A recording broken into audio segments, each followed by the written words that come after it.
వాళ్ళల్లో మధ్యాహ్న భోజనం ముఖ్యమైనది, చదువు మధ్యాహ్నం అయిపోయింది. చదువు ఎవడికి అక్కల్లా. భోజనంలో గుడ్డెట్టారా, గడిది గుడ్డెట్టారా, అన్నం తినేవాడు కోడిగుడు పెట్టడం ఏంటంటే బుద్ధి ఉందా లేదా? చదువుకోమని లేకపోతే వెళ్ళిపోమని చెప్పండి. కొడుకుడు కోసం వస్తావు నువ్వు. ఈ గుడ్లు లెక్క రాయాలి మాస్టర్లు, వాళ్ళ కర్మ కాలిపోయి. చదువు చెప్పక్కల్లా. ఎన్ని గుడ్లు వెళ్ళాయి, ఎన్ని గుడ్లు మిగిలాయి, ఎన్ని గుడ్లు మధ్యలో పేలాయి, ఎన్ని గుడ్లు ఈ మాస్టర్ తినేసాడు.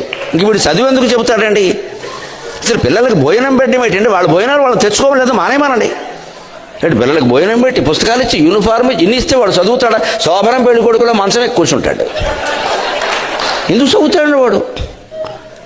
విద్యార్థికి ఎన్ని సౌకర్యాలా అవసరమా? చదువు రావట్లేదు ఎవరికి, భోజనాలే వస్తున్నాయి. పైగా అందులో బల్లి పడింది, పిల్లి పడింది, పడదా? ఆ వండి పెట్టే వాళ్ళకి డబ్బులు ఉండవు. ఎక్కడి నుంచి ఇస్తారు? ఎంతమందికి ఇస్తారమ్మా? ధార పోస్తారు ప్రభుత్వం వాళ్ళు. ఎక్కడి నుంచి ఉన్నాయి డబ్బులు? ఇక్కడ నీ డబ్బులు పెట్టి నువ్వు చదువుకో, నీ అన్నం నువ్వు తిను, నీ బట్టలు నువ్వు కట్టుకో, నీకు ఇష్టమైతే చదువు. ప్రభుత్వం పని ఏమిటంటే, ఉభయ తెలుగు రాష్ట్రాల పెద్దలందరూ వింటారు నా కెమెరా ద్వారా కాబట్టి చెబుతున్నా, ప్రభుత్వం కర్తవ్యం బాగా చదువు చెప్పడం తప్ప పుస్తకాలు ఇవ్వడం, బట్టలు కుట్టించడం, అన్నం పెట్టడం కాదండి.